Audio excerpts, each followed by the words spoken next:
हरे कृष्ण। सब हाथ जोड़ कीजिए, सोजा सीधा बैठिए और आंखों बंद कीजिए। भगवान के चरण कमल चिंता करते करते मेरे पीछे बोलिए, ओम नमो भगवते वासुदेवाय। जोर से बोलिए, ओम नमो भगवते वासुदेवाय। ओम नमो भगवते वासुदेवाय। नारायणं नमस्कृतं नरं चैव नरोत्तमं देवीं सरस्वतीं व्यासं ततो जयमुदीरये। नष्टप्रायेषु अभद्रेषु नित्यं भागवत सेवया भागवतेरुत्तम श्लोके भक्तिर्भवति नैष्टकी। मुखं करोति वाचालं पंगुलंघयते गिरिं यत्किपातमहं वन्दे परमानन्दमाधव। श्रीचैतन्यमीश्वरं हरि ओं तत्सत्। जय श्री कृष्ण चैतन्य प्रभु नित्यानंद श्री अद्वैत गदाधर शिवासादि गौरभक्तवृंद। हरे कृष्ण कृष्ण कृष्ण हरे हरे, हरे राम राम राम हरे हरे।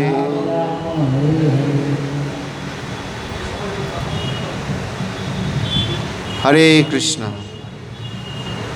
हरे कृष्ण। सुधी सज्जन मंडली, मातृमंडली, पितृमंडली सबाइके आमार सकलेर चरणे आमार कोटि कोटि धन्यवाद प्रणाम। हरे कृष्ण। आंतर्जातिक कृष्ण भाव संघ इस्कনের पक्ष থেকে আপনাদের সকলকে স্বাগত জানাচ্ছি। আজকে 2 দিন ব্যাপী আমরা এখানে ভগবানের নাম কীর্তন এবং ভগবানের কথা আলোচনা করছি। তো দেখুন, আজকে গল্প দিয়েই শুরু করি না? গল্প দিয়ে ভালো লাগে না? সবাই গল্প ভালোবাসে। তো একজন ধনী ব্যবসায়ী, খুব বড় ধনী, ওনার তো সারাদিন সময় নেই। ধনীদের সময় থাকে, সবসময় অর্থ রোজগারের কাজে ব্যস্ত থাকে। তো ওনার একজন বন্ধু ওনার কাছে এসেছেন, এসে বলছে, বন্ধু চল আজকে একজন সাধু দর্শন করে আসি। এখন উনি বলছে, দেখো আমার একেবারে সময় নেই, বিলকুল সময় নেই, আমি যে তোমার সঙ্গে সাধু দর্শন করতে যাব আমার তো সময় নেই। তখন বন্ধু খুব অনুরোধ করছে, বন্ধু চলো, আরে আজকে মস্ত বড় একজন সাধু এসছে আমাদের শহরে, চলো দর্শন করে আসি। তো বন্ধু অনেক বলার পরে একটু রাজি হয়েছে, বলে ঠিক আছে চলো যাই। समझ में आ रहा है प्रभु जी का? समझ में आ रहा है?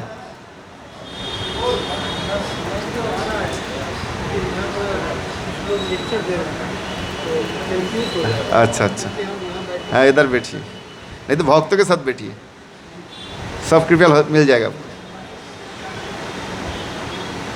तो कि বন্ধু অনেক কষ্ট করে কনভিন্স করেছে বন্ধুকে। এখন 2 বন্ধু মিলে সাধুর কাছে গেছে, সাধুর সামনে গিয়ে বসেছে, প্রণাম করেছে। এখন সাধু ওই বন্ধুকে দেখে, যিনি ব্যবসায়ী, হ্যাঁ, দেখে ওনাকে বলছে, তুমি তো বড় ত্যাগী। কি বলছে? তুমি তো বড় ত্যাগী। আর যখন এই কথা বলেছে, আর ওই বন্ধুর মনে খুব খটকা লেগেছে, রে আমি কোথায় ত্যাগী হলাম, আমি তো ভোগী। আমার বিজনেস, টাকা পয়সা, বাড়ি গাড়ি, দালান কোঠা सब कुछ আছে, क्या नहीं है, सब कुछ है मेरे, पैसा है, हाँ दालान है, हाँ के अलंकार है, सब कुछ है, क्या नहीं है मेरे पास। अरे ये আমাকে ত্যাগী क्यों बोल रहा है? अरे আপনি আমাকে ত্যাগী কেন বলছেন? আমি তো ভোগী, আমি ত্যাগী নই। বলে না না, তুমিই ত্যাগী। আরে তারপর আবার উনি ওনার মনটা খারাপ হয়ে গেছে রে, আমি আসলাম সাধুর কাছে, হ্যাঁ, আর উনি আমাকে ত্যাগী বলছে। আমি কোথায় ত্যাগী? মহারাজ, আপনি আমাকে চিনতে পারেননি, আমি ত্যাগী নই, আমি ভোগী। আমার টাকা আছে, বাড়ি আছে, গাড়ি আছে, ফ্যাক্টরি আছে, এই আছে সেই আছে, সব আছে।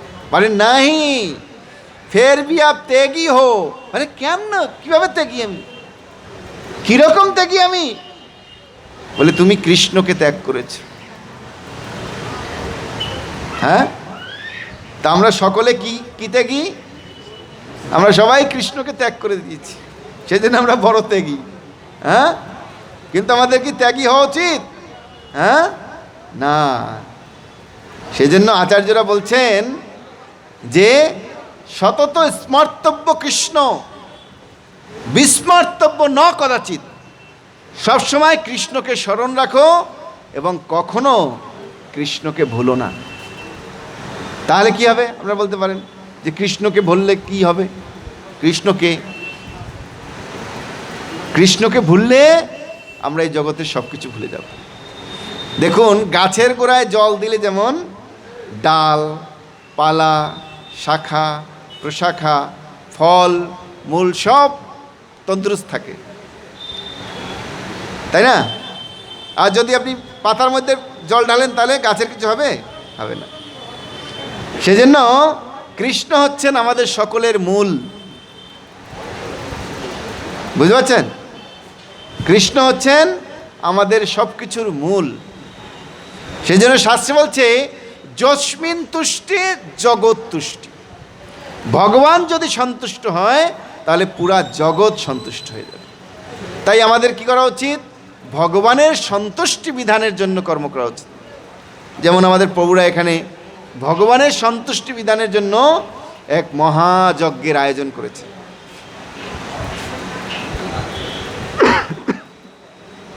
তাই না? এটা কিন্তু ছোটোখাটো যজ্ঞ না। আপনি বাড়িতে একটা প্রোগ্রাম করলে এত লোককে ডাকতে পারতেন না, কিন্তু এখানে যেহেতু ভগবানের নাম কীর্তন হচ্ছে, তাই কি হচ্ছে? এখানে সমস্ত মানুষ একত্র হয়েছে। তাই আমাদের কি করা কর্তব্য? হ্যাঁ, ভগবানের সঙ্গে যুক্ত থাকা কর্তব্য। আর যদি আমরা ভগবানের সঙ্গে যুক্ত না থাকি তাহলে কি হবে? আমাদের জীবন ব্যর্থ হয়ে যাবে, এ জীবনের কোনো মূল্য থাকবে না। যেমন আত্মা ছাড়া এই শরীরের কোনো মূল্য আছে? আছে কি? হ্যাঁ, বলে তাড়াতাড়ি গিয়ে এটাকে জ্বালিয়ে আয়। হ্যাঁ, আর একটু পরে পচে যাবে, গন্ধ আসবে, এই করবে সেই করবে। যেহেতু আত্মা ছাড়া এই শরীরের কোনো মূল্য নেই, তো ভগবান ছাড়া আমাদের অস্তিত্বের কোনো মূল্য নেই। বুঝতে পারছেন? তাই ভগবানকে আমাদের অস্তিত্বের সঙ্গে যুক্ত করতে হবে। কেন যুক্ত করবেন? হ্যাঁ, যেমন শ্বাস ছাড়া আমরা বাঁচব না, জল ছাড়া মাছ বাঁচবে না। হ্যাঁ, সেরকম আমরাও যদি কৃষ্ণকে ভুলে যাই তাহলে আমাদের অস্তিত্ব ঠিক থাকবে না। দেখুন, সুদামা বিপ্রের কথা চিন্তা করুন আপনার। সুদামা বিপ্র একজন গরিব ব্রাহ্মণ ছিলেন, যার কোনো ধন ছিল না, নির্ধন। তার একমাত্র ধন কি ছিল? হ্যাঁ, কৃষ্ণকে প্রতি তার প্রেম। কৃষ্ণের প্রতি প্রেমই তার একমাত্র ধন ছিল, সম্পত্তি ছিল। এছাড়া কোনো ধন সম্পত্তি তার নেই। যখন সুদামার স্ত্রী সুদামাকে বললেন, যাও একটু দ্বারকা, তোমার, আমি নাকি শুনেছি তোমার দ্বারকাধীশ তোমার বন্ধু, হ্যাঁ, তুমি একটু যাও, গিয়ে তাকে বলো যে আমাদের এই অবস্থা। সুদামা বলছে আমি একে বলতে পারবো না। তখন সুদামার স্ত্রী সুদামাকে শিখিয়ে দিচ্ছে, হ্যাঁ, বলে তোমাকে ওরকম বলতে হবে না, তুমি বলবে ভগবানকে, ভগবান 1 মাসে 2 পক্ষ 2 একাদশী হয়, আমার কি সৌভাগ্য ভগবান, নিত্য একাদশী আমার ঘরে রয়। কি বলছে, এক মাসে 2 পক্ষ 2 একাদশী হয়। আমার খুব সৌভাগ্য যে আমার ঘরে নিত্য একাদশী হয়। একাদশী মানে কি? নির্জলা না খেয়ে থাকো। হ্যাঁ, আমার ঘরে এমন অবস্থা যেখানে আমাকে প্রতিদিন না খেয়ে থাকতে হয়। তুমি শুধু এই কথাটা বলো। শুধু বলছে আমি ওটাও বলতে পারবো না। কারণ যিনি ভগবানকে প্রেম করেন তিনি ভগবানের কাছে চান না। হ্যাঁ, আর যিনি অনেক চান তিনি ভগবানের সাথে প্রেম করেন না। আপনারা শুনেছেন নরসিংহ মেহতার কথা শুনেছেন তো? নরসিংহ মেহতার নাম শুনছেন?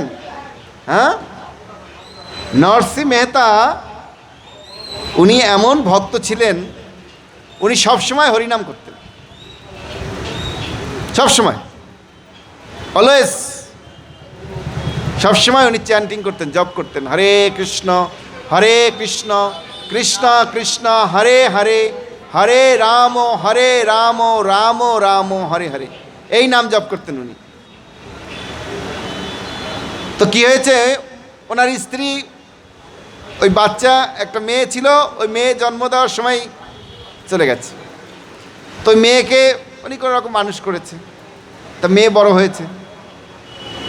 এখন মেয়ে বলছে, মেয়ে তো দেখছে বাবা সবসময় জব করছে, বাবা আর কিছু করছে না।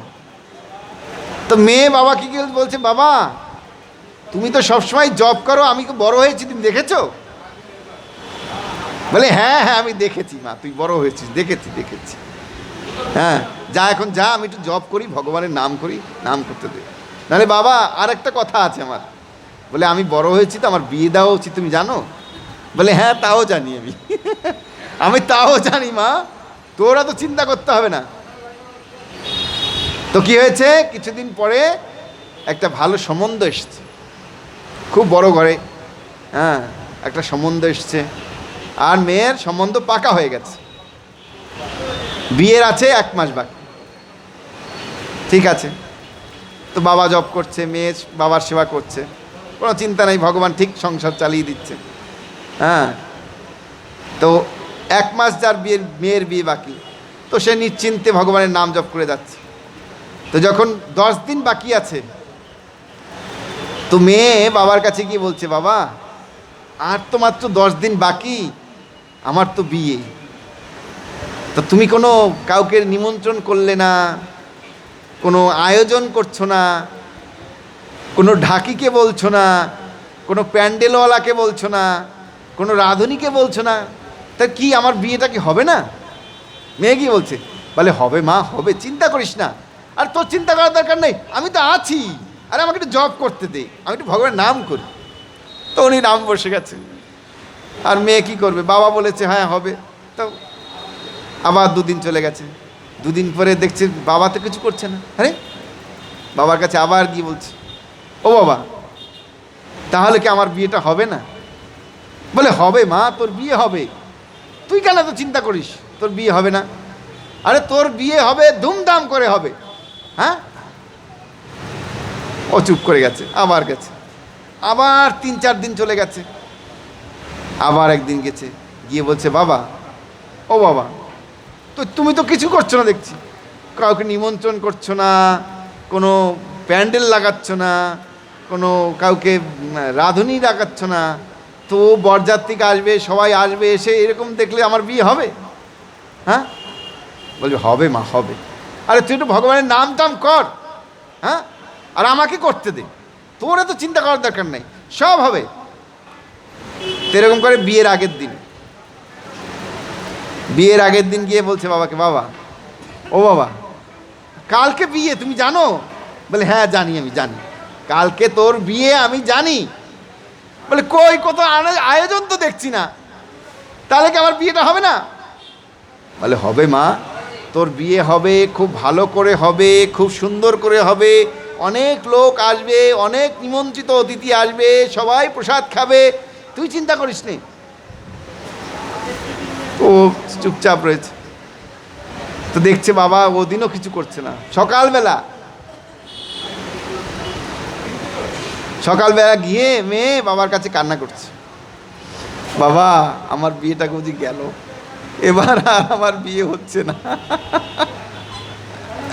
বলছে, মা তুই এত টেনশন করছিস কেন, চিন্তা করছিস কেন, তোর বিয়ে তো হবে বলেছি আমি।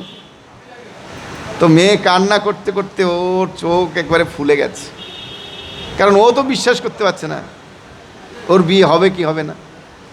ও দেখছে ওর বাবা শুধু জবই করে যাচ্ছে, হ্যাঁ, না প্যান্ডেল লাগাচ্ছে, না রান্না লোক দেখেছে, না বাধ্য করা আসছে, কেউ আসেনি।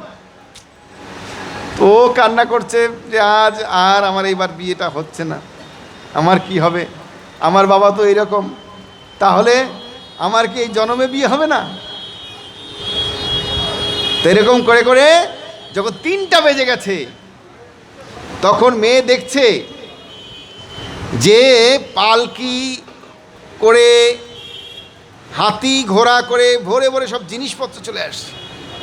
হ্যাঁ, আর এত লোক এসছে যে এক একটা কাজ করতে মাত্র 10-15 মিনিট লাগছে। একটা প্যান্ডেল টাঙিয়ে দিয়েছে, বিশাল প্যান্ডেল লাগিয়ে দিয়েছে, অল্প সময় অনেক লোক ধরেছে। রান্না বসিয়েছে, রান্না অনেক রকমের রান্না করা হয়ে গেছে। হ্যাঁ, কেউ কনে সাজাচ্ছে, কেউ এই করছে, কেউ সেই করছে, সব কিছু হচ্ছে, সুন্দর করে হচ্ছে। হ্যাঁ, রাত্রে বিয়ে হয়ে গেছে। পরের দিন সকালে নরসি মেহতা মেয়েকে জিজ্ঞেস করছে, মা তোর বিয়ে হয়েছে? বলে, হ্যাঁ বাবা। তো যিনি ভগবানের ভক্ত তিনি অত চিন্তা করেন, তার কাজ কে করে? হ্যাঁ, এটা কে করেছে? এটা ভগবান স্বয়ং করেছে। এটা তো মিথ্যা কাহিনী, এটা সত্যি কাহিনী, সত্যি ঘটনা। এরকম ভগবানের প্রতি যার বিশ্বাস, ভগবান তার সমস্ত কাজ করে দেয়। বুঝতে পারছেন? সেজন্য ভগবানের প্রতি পূর্ণ বিশ্বাস রাখতে হবে। সেজন্য আমাদের ভক্তিবিনোদ ঠাকুর, নাম শুনেছেন কিনা জানি না, ভক্তিবিনোদ ঠাকুর शरांग शरणागतिर कथा बोलेছে। 6 प्रकार के शरणागति है। पहला है दैन्य दीन भाव। जो भक्त होंगे भगवान का, उसके उनके अंदर दीन भाव रहेगा। वो कभी अहंकार नहीं करेगा, जो मैं वो हूँ, मैं ये हूँ, मैं ये कर सकता हूँ, वो मैं वो कर सकता हूँ। भक्त क्या बोलता है? मुझे कुछ पता नहीं, मैं कुछ नहीं कर सकते, मेरे कोई योग्यता नहीं है, भगवान की कृपा से सब कुछ हो रहा है ना? भजन है ना, आपके कृपा से सब काम हो रहा है। हाँ, ये भगवान का कृपा से सब कुछ हो रहा है। वो भक्त तो ऐसे समझते हैं। ये है दैन्य भाव, এটা হলো দৈন্য ভাব। আর 2 নম্বর হচ্ছে आत्मनिवेदन, भगवान के पास खुद को समर्पण करना। प्रभु मैं हूँ दास तुहारा, আমি ভগবানের দাস, এটা হচ্ছে আত্মনিবেদন। হ্যাঁ, সবসময় মনে করতে হবে আমি ভগবানের দাস। না না, আমরা এগুলো মনে করি কখনো? হ্যাঁ, আমরা কি মনে করি? কি মনে করি? আমি হচ্ছি প্রভু আর সব দাস। के ऐसे समझते ना, जो मैं प्रभु हूँ और सब दास है। ये गलत बात है। हर समय समझना चाहिए मैं भगवान के दास या कि भक्त के दास। आप लोग देखेंगे हम आपस में सबको प्रभु बोलते हैं, बोलते हैं ना? क्या बोलते हैं? मैं उनको भी प्रभु बोलते हैं, वो मुझे प्रभु बोलता है। तो किसको बोलता है? हमारे शरीर को प्रभु बोलता है? नहीं, हमारा अंदर प्रभु है ना? सबके अंदर प्रभु है ना, है कि नहीं? সবার ভিতরে ভগবান আছে না? আছে কি না? হ্যাঁ, আমরা সেই ভগবানকে সম্বোধন করছি প্রভু। আমি আপনার শরীরকে বলছি না যে আপনি প্রভু। আপনার শরীরের মধ্যে একজন ভগবান আছে, উনি পরমাত্মা রূপে আমাদের ভিতরে বিরাজ করছেন, তাকে আমরা কি বলছি? প্রভু। বুঝতে পারছেন? এটা হচ্ছে আত্মনিবেদন। 3 নম্বর হচ্ছে গোপতৃত্বে বর্ণন। গোপতৃত্বে বর্ণন মানে গোপীরা কৃষ্ণকে তার একমাত্র প্রভু বলে জানত, একমাত্র স্বামী বলে জানত। কি আপনারা কৃষ্ণকে স্বামী বলে মানেন না? হ্যাঁ, কারণ কৃষ্ণ হচ্ছেন পরমেশ্বর ভগবান, এই সমস্ত চরাচর বিশ্বের মালিক। মালিক মানে কি? স্বামী। তা কৃষ্ণ আমাদের সকলের স্বামী না? শুধু আপনাদের নয়, আমাদেরও। বলে আপনারা তো পুরুষ মানুষ, আমাদেরও স্বামী না। প্রকৃতি তো, আর পুরুষ বলতে একমাত্র একজন, উনি হচ্ছেন শ্রীকৃষ্ণ। পরমেশ্বর ভগবান শ্রীকৃষ্ণ হচ্ছেন একমাত্র পুরুষ, আর সব প্রকৃতি। সেই জন্য শ্রীকৃষ্ণ চৈতন্য মহাপ্রভু বলেছেন, একেলা ঈশ্বর কৃষ্ণ আর সব ভিত্ত, যারে জইছে নাচায় সে তৈছে করে নিত্য। अकेला ईश्वर कौन है? कृष्ण है, और सब उनके दास से भित्त है। उन्होंने जिसको जैसे नाचाते हैं वो वैसे ही नाचते हैं, वैसे करे नित्य। समझ रहे? तो 3 नम्बर হচ্ছে গোপতৃত্বে বরণ। 4 नम्बर হচ্ছে अवश्य रक्षिबे कृष्ण विश्वास पालन। कृष्ण हमको रक्षा करेंगे, ये विश्वास होना चाहिए। जैसे नरसिंह मेहता का था, है ना? उन्होंने क्या विश्वास किया? जे ये शादी मैंने तैयार नहीं किया, ये शादी भगवान ने तैयार किया है, और ये शादी भगवान ही कराएगा। तो इसलिए वो निश्चिंत होकर जप कर रहा है, हरे कृष्ण कृष्ण कृष्ण हरे हरे, हरे रामो रामो रामो हरे हरे। समझ गया? जो भगवान जो कुछ करा रहा है हमारे साध्य नहीं है वो करना, इसलिए सब कुछ भगवान के ऊपर छोड़ना चाहिए। अभी नहीं, बाद में। 5 नंबर, हाँ, भक्ति अनुकूल भाव कार्य शिकार। भक्ति के जो अनुकूल होता है वो स्वीकार करना चाहिए। भक्ति का अनुकूल क्या है? हाँ, भागवत गीता पाठ करना है कि नहीं? तुलसी महारानी को सेवा करना, हाँ, हर दिन मंदिर जाना, भगवान के पास प्रार्थना करना, तिलक लगाना, कंठी पहनना, ये भक्ति है। कृष्ण के प्रसाद खाना और कृष्ण कथा श्रवण करना, ये 9 प्रकार के भक्ति है। श्रवणम, कीर्तनम, विष्णु स्मरणम, पाद सेवनम, दास्यो शोक्ष आत्मनिवेदनम, ऐसे 9 प्रकार की भक्ति है। हाँ,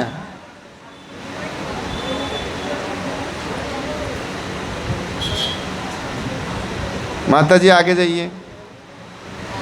तो इस प्रकार भगवान के सेवा में जो लगता है वो भक्ति का अनुकूल होता है और उसको स्वीकार करना चाहिए। और भक्ति प्रतिकूल भाव बर्जन अंगीकार। भक्तिर जेगुलो प्रतिकूल, जो करने से हमारा भक्ति में रुकावट आएगा, भगवान से हम दूर चले जाएंगे, वो करना नहीं चाहिए। जैसे जैसे क्या?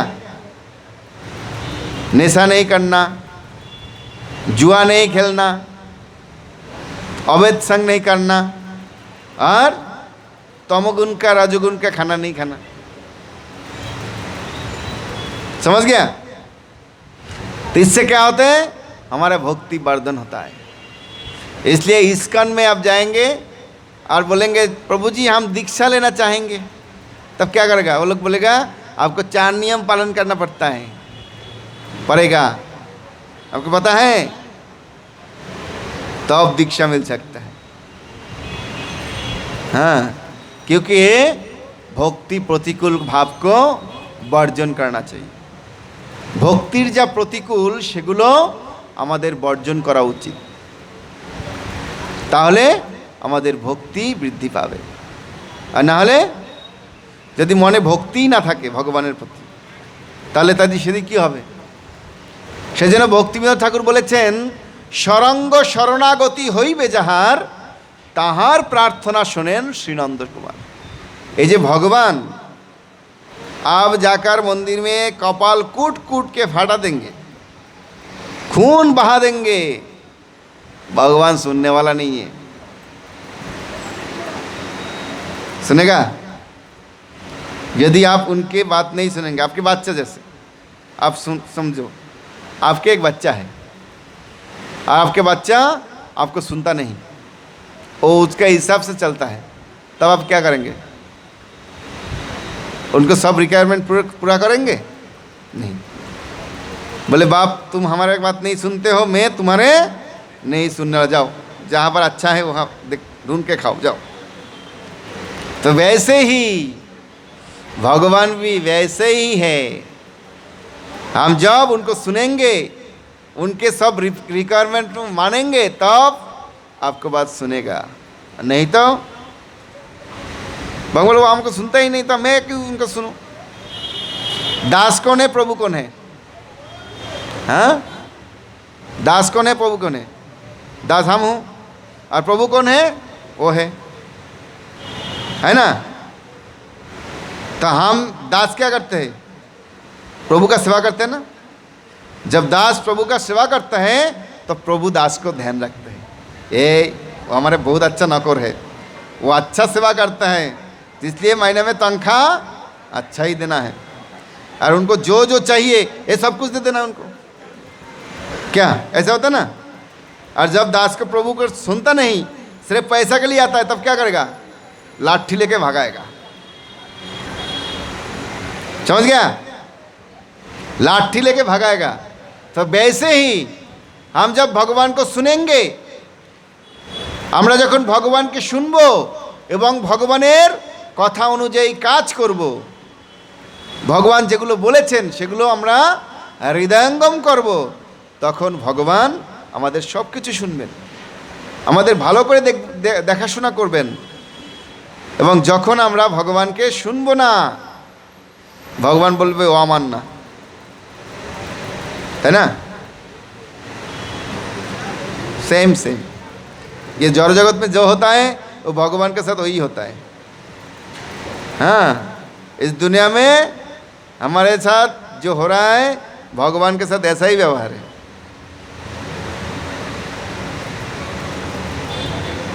इसलिए हम लोग को चाहिए भगवान के भक्ति में जुड़ना। कितना समय? সেজন্য আমাদের ভগবানকে শোনা উচিত। আপনারা উজ্জয়িনী গেছেন কেউ? উজ্জয়িনী নাম শুনেছেন? উজ্জয়িনী কোথায়? মধ্যপ্রদেশে।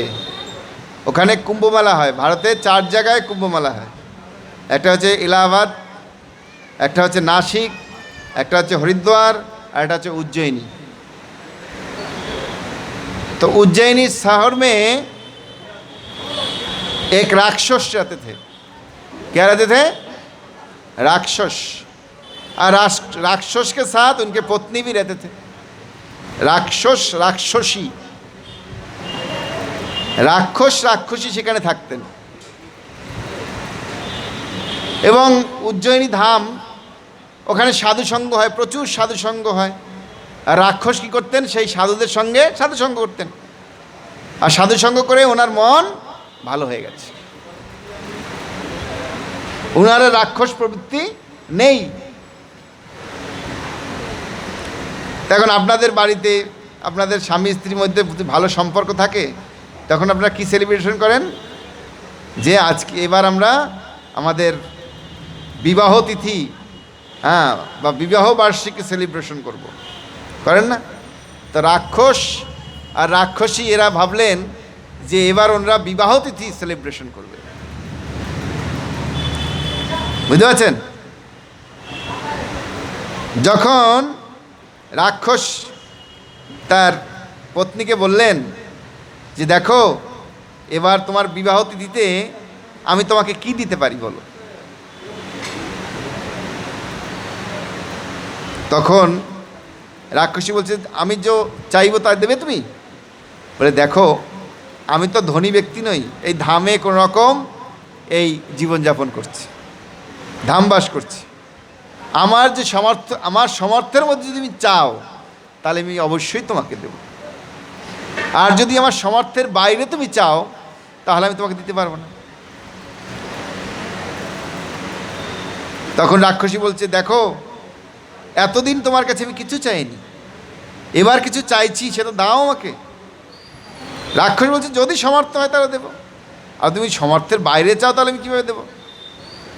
বলছে ঠিক আছে, যে দেখো আমি শুনেছি এই অবন্তী নগরে বিক্রমাদিত্য নামে একজন রাজা আছে, আর ওনা কি বড় প্রতাপশালী, আমি চাই ওর মাথাটা খাবো। আপনারা বলেন না মাঝে মাঝে কোরাল মাছের মাথা নিয়ে আসবে কে? তো ও চেয়েছে একটা মাথা নিয়ে এসো। কি বলছে? এই বিক্রমাদিত্য রাজার মাথাটা চাই আমি। হ্যাঁ, আমি জানি ওর নাকি অনেক জ্ঞান বুদ্ধি, হ্যাঁ, তাই আমি দেখতে চাই ওর মধ্যে কি আছে। হ্যাঁ, ওটা খেতে আরো ভালো লাগবে, বেশি সুস্বাদু, তাই না? রাক্ষস বলতে দেখো তুমি এই অন্যায় আচরণ করো না। বলছি কেন, কি হয়েছে? বলে তুমি জানো না এই বিক্রমাদিত্য রাজা পরম ধার্মিক, পরম বুদ্ধিমান এবং খুব দয়ালু, প্রজাবৎসল। এরকম রাজার মাথা খাওয়ার চিন্তা করাও অপরাধ, পাপ হয়। বলছে না না, আমার আর কিছু চাই না। বলে না এরকম, বলে না স্ত্রীরা, কি বলে আপনারা, কি কীরকম বলে? এই আমার আর কিছু চাই না, যা চাই চেয়েছি যদি দাও দাও, না যাও, আর কিছু দরকার নেই আমার। কে এরকম তো বলেন না? তো বিক্রমাদিত্য একই রাক্ষসের কাছে, তো রাক্ষসী ওইরকম বলেছে যে তুমি যদি দিতে হয় দাও, না যাও, চাই না, আমার কোনো গিফট চাই না, যাও, হয়ে গেছে। তুমিই বললে গিফট দেবে, আর এখন বলছে তুমি দিবে না। তা রাক্ষস বলছে অন্য কিছু চাও, তুমি অন্য কিছু বলো, হ্যাঁ, আমি সেটা রক্ষা করব, কিন্তু তুমি এরকম অন্যায় আচরণ করছো, অন্যায় আবদার করছো, এটা আমি কিভাবে রক্ষা করব? দেখো তখন রাক্ষসী খুব খেপে গেছে, একেবারে রেগে মেগে ঘর গিয়ে তালা দিয়ে দিয়েছে। না তুমি এদিকে এসো না, তোমার সঙ্গে কোনো কথা নেই। তো রাক্ষস বলছে দেখো, তুমি এত রাগ করো না, আমি দেখছি, কালকে আমি যাব রাজসভায়, হ্যাঁ, আমি চেষ্টা করব তোমার জন্য। তো কি করেছে, পরের দিন রাক্ষস বেশ বদলে নিয়েছে, उनका बेस बदल दिया, बेस बदल कर ब्राह्मण को रूप में वो गया कहाँ? विक्रमादित्य राजा के दरबार में। राज दरबार जाकर राजा को प्रणाम किया, महाराज प्रणाम। महाराज उनको सम्मान किया, ब्राह्मण को जैसे सत्कार होता है ऐसे सत्कार किया। तो राक्षस ने राजा के पास जाके बोला, महाराज मेरा कुछ प्रश्न है, मेरा कुछ प्रश्न है। तो बोले ठीक है बताओ क्या प्रश्न। তখন রাক্ষস বলেছেন যে দেখুন মহারাজ, আমি প্রশ্ন বলবো, কিন্তু আমার কিছু শর্ত আছে। বলে কি শর্ত? বলছে মহারাজ আমি প্রশ্ন করব আপনাকে, আপনি যদি সেই প্রশ্নের উত্তর না দিতে পারেন তাহলে আপনার মাথাটা আমাকে দেবেন। রাজা বলছে কি বলছো তুমি? তুমি তো সরাসরি যুদ্ধ ঘোষণা করছো আমার সঙ্গে। বলে আপনি যদি মনে করেন সেটা যুদ্ধ, তার যুদ্ধ, আর আপনি যদি মনে করেন না এটা প্রশ্ন, তার প্রশ্ন। হ্যাঁ, এটা আমার প্রশ্ন, এইটা আমার শর্ত।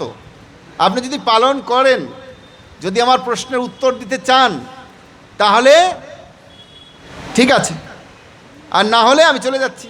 আপনার প্রশ্নের উত্তরও দিতে হবে না, আপনার মাথাও দিতে হবে না, কিচ্ছু দিতে হবে না। ঠিক আছে, আমি চলে যাচ্ছি। কিন্তু ক্ষত্রিয় কখনো পিছপা হয় না।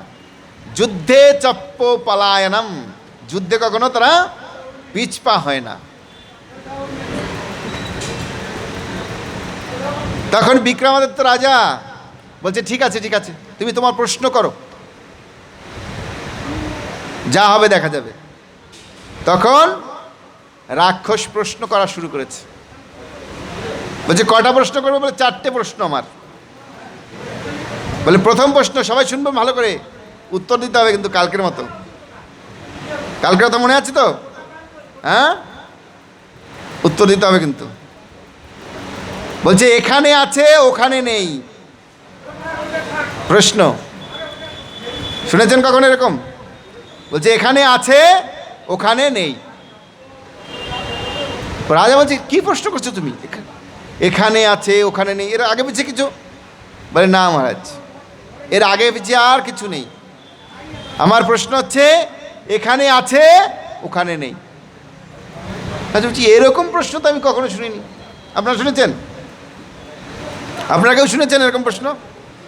আপনারা কেউ কেউ শোনেননি? তাহলে তখন রাজা বলছে ঠিক আছে। তখন রাক্ষস বলছে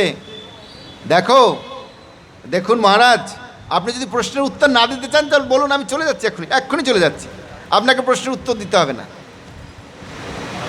কিন্তু বিক্রমাদিত্য রাজা উনিও পরম ধার্মিক এবং বুদ্ধিমান লোক। বলে ঠিক আছে ঠিক আছে, দ্বিতীয় প্রশ্ন করো তুমি। বলে দ্বিতীয় প্রশ্ন করছে। বলে দ্বিতীয় প্রশ্ন হচ্ছে কে এখানে আছে ওখানে নেই, না ওখানে আছে এখানে নেই। কি বলছে? ওখানে আছে এখানে নেই। ये की प्रश्न, उधर है इधर नहीं है, अरे क्या है और क्या नहीं है? बोले ठीक है, तीसरा प्रश्न करो। बोले এখানেও আছে ওখানেও আছে। আপনারা শুনেছেন এই প্রশ্ন কোনোদিন? হ্যাঁ, শুনেছেন কখনো? শোনেনি নেই? তাহলে আরে এই প্রশ্ন করে দিয়েছে রাজার কাছে। রাজা বলছে ঠিক আছে, চতুর্থ প্রশ্ন করো। বলছে এখানেও নেই ওখানেও নেই।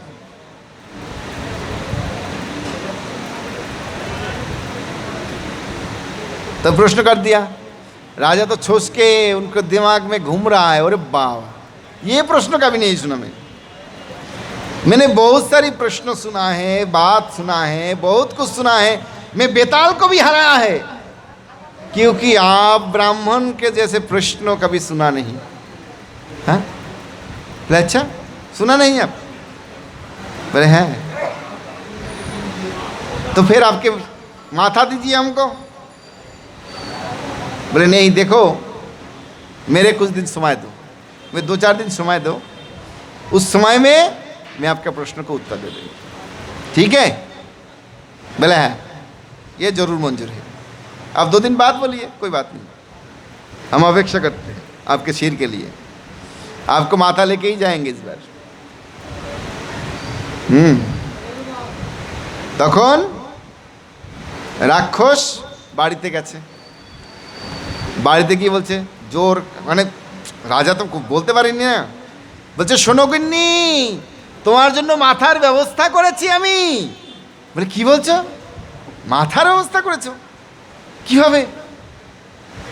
আরে আমি শুনেছি বিক্রমাদিত্য রাজা উনি পরম ধার্মিক, পরম বুদ্ধিমান, আর তুমি কিভাবে তার মাথার ব্যবস্থা করলে? বলে হ্যাঁ ব্যবস্থা করেছি। আরে বলো না কিভাবে ব্যবস্থা করলে? স্ত্রীরা কিরকম হয়, আরে বলো না কিভাবে ব্যবস্থা করলে?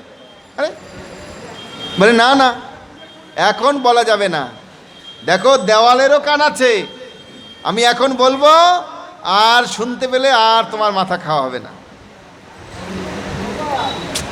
और ये सुन के उनके अंदर और भी कौतूहल हो गया, अरे ये हमारा मूर्ख स्वामी, हाँ इतना बड़ा राजा को कैसे हरा दिया। ये तो थोड़ा सुनने का बात है ना। हाँ, उनका मन में और भी प्रश्न आ गया। अरे क्या प्रश्न किया था तुमने, कैसे हराया उनको? बोले मैं कुछ प्रश्न किया उनको, वो प्रश्न का उत्तर वो नहीं दे पाया और लग रहा है वो नहीं दे पाएगा। बोले ऐसा है, तुम जैसे मूर्ख हम कभी नहीं देखा। और मूर्ख को एक बुद्धिमान को हराएगा मूर्ख, एक मूर्ख जाकर बुद्धिमान को हराया गया, वो कभी नहीं, ये मेरा मालूम नहीं होता है। তুমি একই বলছো, তুমি একটা মূর্খ, এই তোমার মতো মূর্খ আমি জগৎ জগনের দেখিনি, আর সে নাকি একজন মানে বুদ্ধিমান রাজাকে হারাবে? হ্যাঁ, এ কখনো সম্ভব নয়। তুমি কি প্রশ্ন করেছো বলো আমাকে। স্ত্রী বলছে, বলে নেই, ও নেই বল পাউঙ্গা। বলে কেন? বলে বাবা এই দেওয়ালেরও কান আছে, আমি এখন বলবো এখনই লিক হয়ে যাবে, আর তখন আর তোমাকে মাথাটা খাওয়াতে পারবো না। এই শুনে ওই রাক্ষসীর খুব কৌতূহল হয়েছে। আরে কি প্রশ্ন বলেছে এ লোকটা, এই জানি না আমি, ভগবান জানে। আরে কি প্রশ্ন করেছো তুমি? বলে বলা যাবে না তো। আরে শোনাও না। আরে আমি এখানে একাই আছি, আর কেউ নেই তো। বলে না না, শোনানো যাবে না, আমি যেই প্রশ্ন করেছি ও খুব গোপনীয় प्रश्न।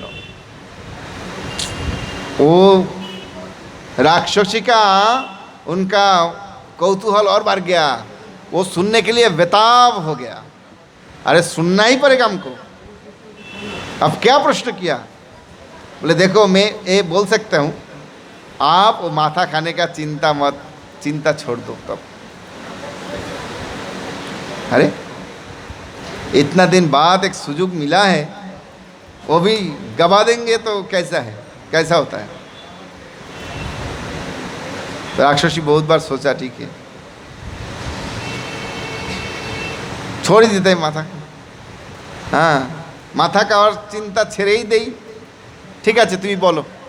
বলে ঠিক আছে তো, তাহলে তুমি আর কখনো চাইবে না তো এইসব কিছু আমার কাছে? বলে না, কখনো চাইবে না। ঠিক আছে তো বলো এবার। বলছে প্রথম প্রশ্ন কি, এখানে আছে ওখানে নেই, এই জায়গার নাম কি, এই এলাকার নাম কি?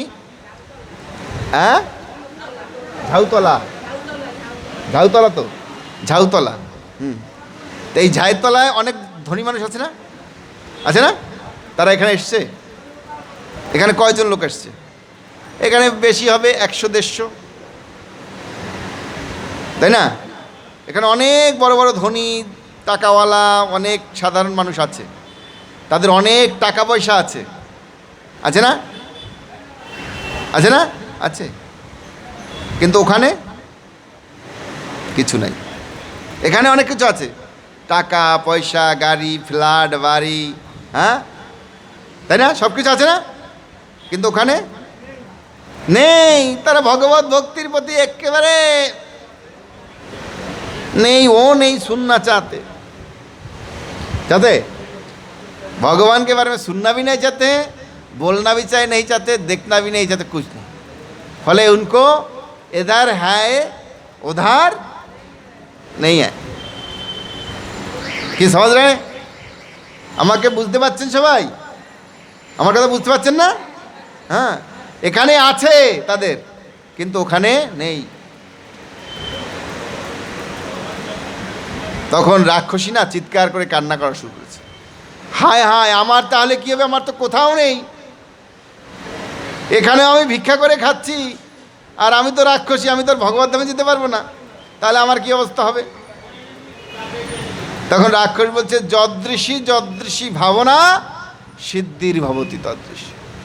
যে যেই ভাবনা করবে সিদ্ধি তার সেটাই মিলবে। রাক্ষসী বলছে ঠিক আছে, তাহলে দ্বিতীয় প্রশ্ন বলো। দ্বিতীয় প্রশ্ন কি? এখানে নাই ওখানে আছে।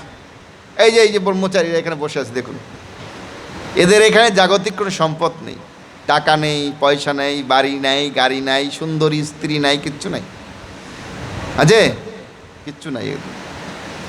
কিন্তু ওখানে ভগবান মালা নিয়ে দাঁড়িয়েছে, আমার ভক্তরা কখন আসবে, ওকে আমি মালা পরিয়ে আমার ঘরে নিয়ে আসব। কে বসে আছে না? ভগবান সবসময় প্রস্তুত, কখন তার ভক্তরা তার কাছে আসবে তিনি তাকে স্বাগত করে তাকে ঘরে নিয়ে যাবে। বুঝতে পারছেন? দ্বিতীয় প্রশ্ন বুঝতে পারছেন? হ্যাঁ, এখানে নাই, ওখানে আছে। এবার তৃতীয় প্রশ্ন বলে, তাহলে তৃতীয় প্রশ্ন কি? বলছে এখানেও আছে, ওখানেও আছে। অম্বরীশ, আপনারা ফোর্ড কোম্পানি দেখেছেন না? ফোর্ড কোম্পানির গাড়ি দেখেছেন? ফোর্ড কোম্পানির যে গাড়ি চলে রাস্তায়, দেখেছেন না? ওই ফোর্ডের মালিকের নাম কি জানেন? Henry Ford. আর হেনরি ফোর্ডের নাতির নাম হচ্ছে অ্যালফ্রেড ফোর্ড। এই যে মায়াপুরে জানেন আপনারা যে বড় মন্দির তৈরি হচ্ছে, হ্যাঁ, ওটা কে বানাচ্ছে জানেন? ওই ফোর্ড কোম্পানির নাতি, হেনরি ফোর্ডের নাতি অ্যালফ্রেড ফোর্ড, যার নাম হচ্ছে এখন অম্বরীশ দাস। তার নাম হচ্ছে অম্বরীশ দাস। উনি প্রভুপাদের শিষ্য। বুঝতে পারছেন? আর উনি কয় টাকা দিয়েছেন জানেন ওই মন্দিরের জন্য? হ্যাঁ, 600 কোটি। কত দিয়েছে? হ্যাঁ, 625 টাকা, 600 কোটি টাকা, 600 কোটি।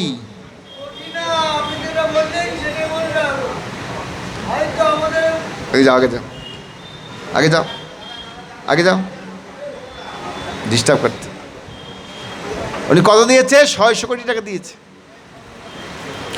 ভগবান বলছেন তার মন্দিরের জন্য কেউ যদি 1 টাকা দেয়, একটা ইট দেয়, সে বৈকুণ্ঠ ধামে যাবে। আর উনি একটা মন্দিরের পুরো খরচ বহন করছেন। তার মানে কি? উনি কোথায় যাবে? ওনার জন্য ভগবান বসে আছে না মালা নিয়ে, কখন অম্বরীশ আসবে আর তাকে গলায় মালা দিয়ে আমার কাছে নিয়ে যাবে। তার এখানেও আছে, আবার ওখানেও আছে, আছে না? আচ্ছা, চতুর্থ প্রশ্ন, চোর দেখেছেন? চোর, হ্যাঁ, ছিচকা চোর দেখেছেন? ওরা কি করবে? চুরি করবে। চুরি করলে আপনি গিয়ে থানায় কমপ্লেন করবেন, হ্যাঁ, আর রাত্রেবেলায় এসে ওকে ধরে নিয়ে চলে যাবে। হ্যাঁ, যাবে না? তো যা কামাই করে রোজগার করেছে, ওই ওর বউ বসে বসে 6 মাস খাবে, 1 বছর খাবে, আর ও আবার 1 বছর পরে আবার ঘুরে আসবে, এসে দেখবে খাওয়ার কিছু নেই, ও আবার চুরি করবে। এরকম চুরি করবে আর দণ্ডভোগ করবে, চুরি করবে আর দণ্ডভোগ করবে। ওর এখানেও শান্তি নেই, আবার ওখানেও শান্তি নেই। যমরাজ ওর জন্য বসে আছে, কখন আসবে ওকে মারবে। বোঝা গেল? 4টা প্রশ্নের উত্তর পেলেন আপনারা? হ্যাঁ, তা আপনারা কি করবেন? হ্যাঁ, আমরা শুধু হরিনাম করবেন। বাহ, তাহলে এখানেও হবে, আবার ওখানে হবে। হরিব। এই বলে রাক্ষসী তো কান্নাকাটির রোল ছেড়ে দিচ্ছে। রাক্ষসী বলছে আমার কি গতি হবে, আমার তো এখানেও নেই ওখানেও নেই। বলে যে রাক্ষস বলছে দেখো, যেহেতু তোমার কিছুই নেই, যেহেতু তুমি অপরাধ করেছো, একবার চিন্তা করেছো রাজার মাথা খাবে, আমাদের উচিত রাজার কাছে যাওয়া, গিয়ে তার কাছে ক্ষমা ভিক্ষা করা। তো রাক্ষস আর রাক্ষসী দুইজন কি করেছেন? ওনারা রাজার কাছে গেছে। রাজার কাছে গিয়ে রাজার পা ধরেছে, মহারাজ আমরা ভুল করেছি, আমরা অপরাধ করেছি, আপনি আমাদের ক্ষমা করে দিন। তখন বিক্রমাদিত্য রাজা কি করেছে জানেন? বলছে ঠিক আছে, তোমাদের আর কোনো চিন্তা করতে হবে না, এই রাজমহলের পাশে আমার একটা ঘর আছে, ওখানে তোমরা থেকে যাও, আর রাজ দরবারে সেবা করবে, এখান থেকে সমস্ত প্রসাদ খাবে, যাও। দেখছেন শরণাগতি, ফলে তারা রাজার সেবা পেয়ে গেছে, এবং সেখানে বসে রাজা বলেছে তোমরা এখানে বসে ভক্তি করো, নাম করো, জপ করো, হরিনাম করো, তোমরা মুক্তি পেয়ে যাবে। বুঝতে পারছেন? তাই আমাদের কি করা উচিত? ভগবত ভক্তি করা উচিত। এই ভগবত ভক্তি মনুষ্য জীবনের সবচেয়ে বড় লক্ষ্য। হ্যাঁ, আর এই কলিযুগে ভক্তি করা সবচেয়ে সহজ, কঠিন নয়। কলিযুগে ভক্তি করা কঠিন নয়, সত্যযুগে কঠিন ছিল। সত্যযুগে ভক্তি কীভাবে হতো জানেন আপনারা? ধ্যানের মাধ্যমে ভক্তি করা হতো। তখন মানুষের আয়ু ছিল 1,00,000 বছর। এক একজন 60,000 বছর, 70,000 বছর, 80,000 বছর তপস্যা করত। যেমন বিশ্বামিত্র মুনি, উনি 60,000 বছর তপস্যা করেছিলেন। বুঝতে পারছেন? ত্রেতা যুগে যজ্ঞের মাধ্যমে ভগবানকে সন্তুষ্ট করা হতো। আর একটা যজ্ঞের খরচ কত ছিল জানেন? কোটি কোটি টাকা। দাপর যুগে হরি পরিচর্যা, মন্দির তৈরি হতো, বড় বড় মন্দির বানিয়ে ভগবানের পুজো করা হতো। আর কলিযুগে নাম, কলিযুগ কেবল নামাধারা, সুমেরে সুমেরে নর হই পারা। এই কলিযুগে নাম নাম নামই সব। তাই মহাপ্রভু বলছেন নাম জপ, নাম চিন্ত, নাম করো সার, এই নাম বিনা এই জগতে গতি নাহি আর। ঠিক আছে? তা কালকে অনেকে আমাকে সময় দিয়েছেন 15 মিনিট করে ডেলি। হ্যাঁ, যারা যারা দিয়েছেন তারা হাত তুলুন, হরে কৃষ্ণ। যারা যারা না দিয়েছেন তারা হাত তুলুন, বলুন হরে কৃষ্ণ হরে কৃষ্ণ কৃষ্ণ কৃষ্ণ হরে হরে, হরে রাম হরে রাম রাম রাম হরে হরে। আপনারা সকলে ভাগ্যবান ভাগ্যবতী যে ভগবানের নাম কীর্তন করছেন। শাস্ত্রে বলছে সাধু সঙ্গে কৃষ্ণ নাম এই মাত্র চাই, সংসার যিনি আর কোনো বস্তু নাই। এই সাধু সঙ্গে কৃষ্ণ নাম করার যে শ্রেষ্ঠ বস্তু এই জগতে আর কিছু নেই। বুঝতে পারছেন? আসুন, নাচবে না? ডেকে নিয়ে যা, আমি এর মধ্যে শেষ করছি। ডেকে নিয়ে আয়, তারপর তো নাচ গান হবে আমাদের। তো এইভাবে আমাদের ভগবত ভক্তিতে যুক্ত থাকতে হবে। হ্যাঁ, আমি বললাম না কলিযুগে ভক্তি করা সবচেয়ে সহজ। কলিযুগে ভক্তি করতে হলে একটা জিনিস মনে রাখবেন, সেটা হচ্ছে কি ABCD। এই 4টে অক্ষর মনে রাখতে পারবেন না সবাই? 4টে অক্ষর মনে রাখতে পারবেন কি না? ABCD।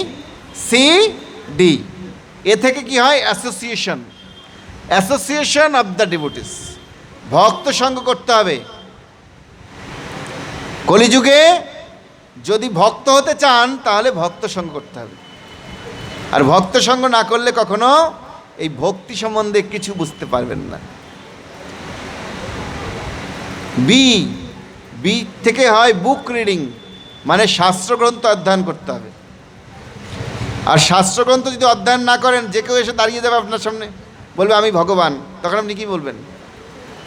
হ্যাঁ, সব ভগবান হয়? সব ভগবান? হ্যাঁ, না।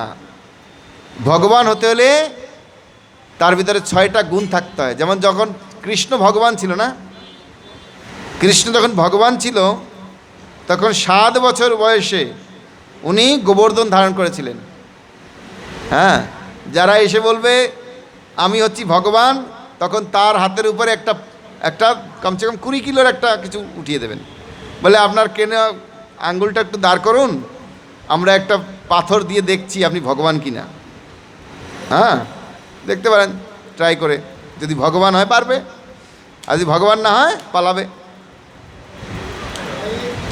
হ্যাঁ, সিতে হয় চ্যান্টিং, জপ করা। আমি কালকে বলেছি আপনাদের যে হরিনাম করতে হবে। হরিনাম না করলে কোনো কাজ হবে না। সেই জন্য প্রত্যেক দিন কমসে কম 15 মিনিটের জন্য ভগবানের নাম জপ করবেন। ঠিক আছে? আর ডিতে হয় ডায়েট। ডায়েট মানে হচ্ছে কি, যে খাবার দাবার কিভাবে খাবেন। বলছে সাত্ত্বিক খাবার খেলে মনটা সাত্ত্বিক থাকবে, রাজসিক খাবার খেলে রাজসিক থাকবে, তামসিক খাবার খেলে তামসিক থাকবে। তাই আমাদের উচিত সবসময় সত্যগুণে থাকা। বুঝতে পারছেন? তাই সত্যগুণের আহার করতে হবে, শাস্ত্রগ্রন্থ অধ্যয়ন করতে হবে, ভগবানের নাম কীর্তন করতে হবে, আর সাধুসঙ্গ করতে হবে। তাহলে আমরা এই কলিযুগে ভক্তি করে ভগবানের কাছে চলে যেতে পারবো। আপনি কিছু বলবেন না? বলবেন না? প্রভুজি বলে, প্রভুজি, শোভন প্রভু। তা হরে কৃষ্ণ। হ্যাঁ, বিনাশকাল মানে? ও, বিনাশ হবে, এটা পরে বলছি। প্রভু একটু বলবে, তারপর বলছি।